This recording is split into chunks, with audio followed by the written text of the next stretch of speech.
What if the person fixing your car was the very one who'd change your life forever? In a small, forgotten town, a kind-hearted mechanic spends his days barely making ends meet, raising his daughter alone, and keeping his head down. One day, he helps a struggling waitress whose car has broken down, never imagining she's a billionaire in hiding, running from her past, searching for something deeper than fortune. But in this town, it's not money that changes lives.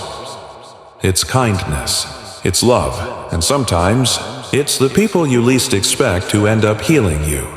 If stories about love, second chances, and the quiet power of goodness speak to your heart, make sure to hit that subscribe button and join us. Because this story, it just might restore your faith in life. Now, let's begin. The soft clang of metal against metal echoed inside the modest garage, its aged walls lined with grease-stained tools and shelves cluttered with forgotten parts. Logan Hale wiped sweat from his brow with the back of his hand, glancing at the clock hanging crooked above the workbench. Nearly 5 p.m. Another long day. Another few dollars to keep the lights on and the mortgage from swallowing him whole. Outside, the spring sun was slipping toward the horizon, casting an amber hue over the quiet main street of Willow Creek, the kind of town where everyone knew everyone, and secrets had a way of lingering like dust on old vinyl. Logan pulled off his gloves and stretched his back, already picturing the evening routine, picking up Maisie from his neighbor's house, making dinner, another night alone. That's when he heard it, a sputtering cough, metal grinding against itself, followed by a sharp thud. His head jerked toward the sound. A battered sedan had limped to a stop just outside his garage, steam rising lazily from beneath the hood. Behind the wheel sat a woman, her brows furrowed, frustration evident even from where he stood.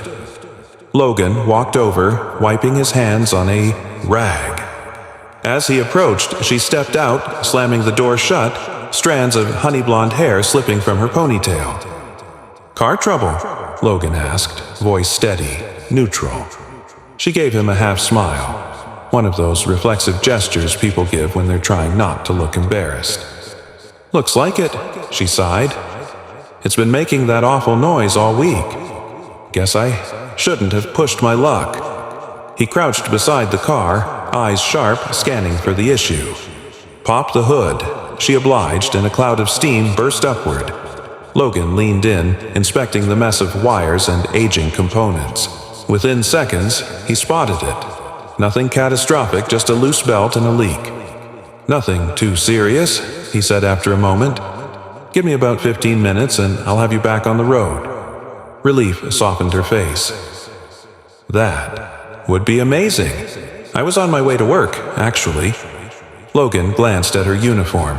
Simple black slacks, a white blouse slightly wrinkled, and a name tag that read, V.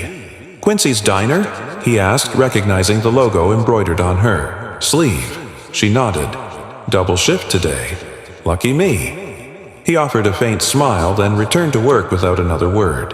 The familiar rhythm of fixing something, making order out of chaos, always calmed him.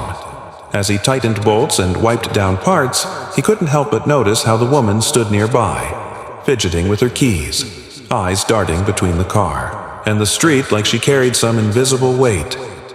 15 minutes later, he closed the hood and stepped back. "Give it a try," he said. V slid behind the wheel, turned the ignition, and the engine purred to life. She grinned in genuine relief. "How much do I owe you?" she asked, reaching into her purse. Logan shook his head. "Don't worry about it." Her smile faded slightly. "No, really, I want to pay. It's only fair." He shrugged, wiping his hands again. "Call it a neighborly favor. You've probably served me coffee more times than I can count." V hesitated, eyes searching his face as if she wanted to say more but couldn't quite find the words. "Thank you," she said softly. "Really, not many people would have done that." Logan offered a quiet nod, stepping back toward the garage, eager to disappear before conversation turned to pleasantries he had no energy for. But before she drove off, she leaned out the window. "Name's V, by the way," she called. "Logan." She smiled once more, then pulled away, leaving only the fading sound of the engine behind. As Logan watched her car disappear down the street, something tugged at him, a flicker of something he hadn't felt in a long time. It wasn't attraction, not exactly. It was something quieter, deeper. Recognition, maybe, of someone else carrying a heavy burden, someone who understood what it meant to keep moving despite it. He shook the thought away, turning back toward the dim garage. Another night waited. Maisie would be expecting him. But as he locked up and wiped the grime from his fingers, he couldn't shake the image of the waitress's tired smile, or the way she'd looked at him, not like a customer, but like someone who saw through the layers. He didn't know that in that moment, miles away, Vivian Sinclair, heiress to one of the country's largest fortunes, was gripping her steering wheel. Pulse quickened, wondering how a simple mechanic's kindness could make her feel more human than all the wealth she'd ever known. The morning rush at Quincy's diner had settled into a lull, leaving only the steady hum of the coffee machine and the occasional clink of cutlery. The bell above the door jingled faintly each time a local wandered in, boots dusted with the familiar dirt of Willow Creek. Behind the counter, V. Sinclair refilled a cup of black coffee, forcing a smile at the regular who thanked her without looking up. She'd perfected this smile, a reflex, practiced and effortless, though it never quite reached her eyes. Her mind wasn't on the diner today. It kept drifting back to the evening before, to the garage and the man with grease-streaked hands, and a guarded expression, Logan Hale. She replayed their brief exchange over and over, something about it unsettling. Not because he was unkind, quite the opposite. It was the ease with which he'd brushed off her offer to pay, like helping a stranger came second nature. No expectation, no ulterior motive. It had been a long time since V had encountered anyone like that. Earth to V. She blinked, jolted from her thoughts as Harper Lee, the diner's no-nonsense manager, raised a brow at her from the pass-through window. "You've been spacing out since you clocked in. Everything okay?" Harper asked, voice softening slightly. V forced a reassuring nod. "Yeah, just didn't sleep well." Harper didn't press, but V caught the knowing glance as her manager wiped, her hands on her apron. Everyone in Willow Creek knew everyone else's business, or thought they did. But V had been careful. No one here knew who she really was. No one suspected that the woman pouring coffee and hustling tables was actually Vivian Sinclair, daughter of the Sinclair Empire, who had walked away from penthouses, designer gowns, and a family name that echoed through Wall Street. She'd traded it all for anonymity and a simple life in a town where no one asked questions she couldn't bear to answer. A place to hide. But Logan Hale wasn't the kind of man you could easily categorize. He wasn't interested in small talk, didn't flirt like some of the diner regulars. There was a quiet strength in the way he moved, in the way he watched the world like someone who had seen too much and learned to guard his heart accordingly, and yet, there had been something in his eyes when he looked at her. Recognition, maybe. Like he sensed she, too, was carrying more than she let on. The bell above the door jingled again, and V's breath caught for half a second before she realized it wasn't Logan. Disappointed? She quickly shook it off, refocusing on the customers. Late afternoon, her shift was over, and she stepped out into the crisp spring air.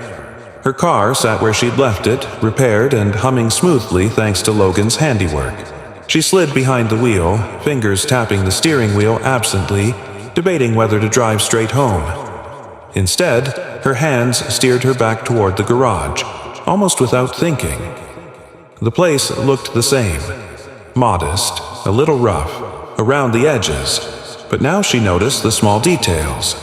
The weathered sign barely hanging on, the assortment of tools neatly arranged despite their years of use. It reminded her of someone stubbornly holding things together, even when life tried to pull them apart.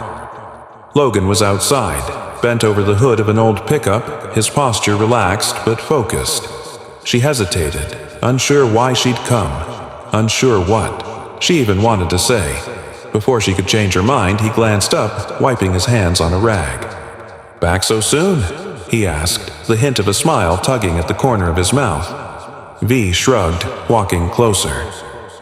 "Figured I owed you that cup of coffee." Logan leaned back against the truck, crossing his arms. "You didn't owe me anything." "Maybe not," she said, voice soft. "But I wanted to." There was a pause, not awkward, but filled with something unspoken. The faint breeze tugged at loose strands of her hair, the late afternoon sun casting long shadows across the cracked pavement. Logan broke the silence first. "You always this generous with strangers?" V met his gaze evenly. "Only the ones who fix my car and refuse to take payment." He chuckled quietly, shaking his head. Before either of them could continue, a small voice called from behind the garage. "Daddy!" V turned to see a girl, no more than 10, rushing toward them, a backpack slung over one shoulder. She had Logan's sharp eyes, but her smile was pure sunshine. Logan's features softened instantly. "Maisie, this is V." She stopped by. Maisie offered a polite wave, then tugged at her father's sleeve. "Can we go to the bookstore tonight? Mrs. Kent said there's a new mystery book in." Logan hesitated, glancing at V. V smiled, crouching to Maisie's level. "You like mysteries?" Maisie nodded enthusiastically. "I want to be a detective someday." "Well," V grinned, "good detectives always have the best stories." The girl's eyes lit up, and Logan gave a quiet chuckle, shaking his head. "She's got her heart set on solving the world's problems," he murmured, almost to himself. V straightened, meeting Logan's eyes again. For a moment, something unspoken passed between them. A flicker of understanding, of seeing one another not just as two strangers, but as people carrying their own invisible burdens. "Tell you what," Logan finally said. "The coffee offers still stand." V smiled, genuine this time. "Absolutely." As they walked toward the diner together, Maisie skipping ahead, V felt something she hadn't in a long time. Lightness. Possibility. She didn't know yet that her carefully constructed walls were about to be tested. That kindness, once given, often returns when you least expect it. But something in Logan Hale's quiet steadiness told her maybe she'd stopped running long enough to finally feel at home. The late evening glow filtered through the windows of V's small apartment, casting soft golden lines across the modest furnishing she'd pieced together over the last year. It wasn't grand, second-hand furniture, a kitchen barely big, enough to turn around in, but it was hers. Quiet, simple, exactly what she'd wanted when she left behind everything else. She stood by the window now, a steaming cup of tea cradled between her hands, but her mind wasn't on the peaceful view of Willow Creek's sleepy streets. Instead, it replayed the conversation from earlier. Logan's quiet chuckle, Maisie's wide-eyed excitement, the rare ease she'd felt walking beside them. It had been effortless, and that frightened her more than she cared to admit. Because effortless was dangerous. Effortless meant letting your guard down. She set the cup on the sill and crossed to the small wooden desk shoved against the far wall. An old photo frame rested on top, face down, as always. For a long moment she stared at it, debating, then finally reached out and flipped it over. There they were, Vivian Sinclair, dressed in silk and diamonds, her smile carefully curated for the cameras. And beside her, a younger man with the same sharp cheekbones, same intense eyes. Michael, her younger brother, forever frozen in that moment, both of them perfect on the surface. V's fingers grazed the glass. She could still hear the screech of tires, the panicked voices, the sound of sirens that had come too late. The headlines afterward had been brutal. Tragedy strikes the Sinclair legacy. Reporters swarming. Her mother, Evelyn Sinclair, cold and composed, handling it all with precision. But none of them had known the truth. It wasn't just a tragic accident. It wasn't random. It was a night Vivian had replayed 1,000 times, wondering if things might have ended differently if she hadn't. She shook the thought away, closing her eyes tightly. Running away hadn't erased any of it. But at least, here, no one whispered about what happened. No one looked at her like she was the fragile heiress who shattered, except maybe Logan Hale. She wasn't sure why, but something about him unsettled her. Not in the way men at parties or galas always had, calculating, looking at her last name before her face, but because he seemed to notice what most people missed, like he saw the cracks she'd tried so hard to plaster over, and that terrified her. Across town, Logan sat at the edge of Maisie's bed, tucking the covers up around her shoulders. The little girl's eyelids drooped, but she fought sleep like she always did. "Daddy," she murmured, voice heavy with exhaustion. "V's really nice. Do you think she'd want to come to the spring fair with us?" Logan smoothed a hand over her hair. "Maybe," he said softly. "We'll see." Maisie smiled sleepily, already halfway to dreaming. Once she drifted off, Logan stayed seated for a moment longer, staring at the posters on her walls, the pile of library books on the nightstand. Raising her alone hadn't been the plan. For years, every decision he made had revolved around keeping things steady, for Maisie's sake. Routine, stability, no room for surprises. But V. Sinclair, she was unexpected. He couldn't quite put his finger on it. Something about her felt familiar. Like a song he'd heard long ago but couldn't place. The way she'd crouched down to Maisie's level today, genuinely interested, not forced or performative. The way she avoided talking about herself. Logan knew people who ran from something. He'd done it too. After losing his wife, he'd retreated inward, burying himself in gears and engine parts because machines made sense in a way life didn't. They could be fixed, repaired, unlike the hollow space that had been left behind. But tonight, for the first time in a long time, he wondered if maybe he wasn't the only one in this town quietly carrying broken pieces. The next morning, V arrived at Quincy's earlier than usual. The diner buzzed with the low murmur of regulars, waitresses weaving between booths like clockwork. She kept her head down, apron tied tight, focusing on coffee cups and breakfast orders. She told herself it was easier this way. "V!" Harper's voice snapped her out of her routine. The manager waved her over from behind the counter. "You've got mail," Harper said, handing her a crisp envelope. "No return address." V frowned. Hardly anyone knew her address here. Alone sent her letters. She opened it cautiously, her heart tightening when she saw the familiar handwriting. "Vivienne, it's time to come home." Mother, just 6 words, perfectly penned, sharp as a blade. V crumpled the note before anyone could see and shoved it deep into her pocket, forcing her breathing to steady. Not now. She wasn't ready. The bell jingled above the door, and instinctively, she glanced up. There he was, Logan standing in the entryway, Maisie's hand in his.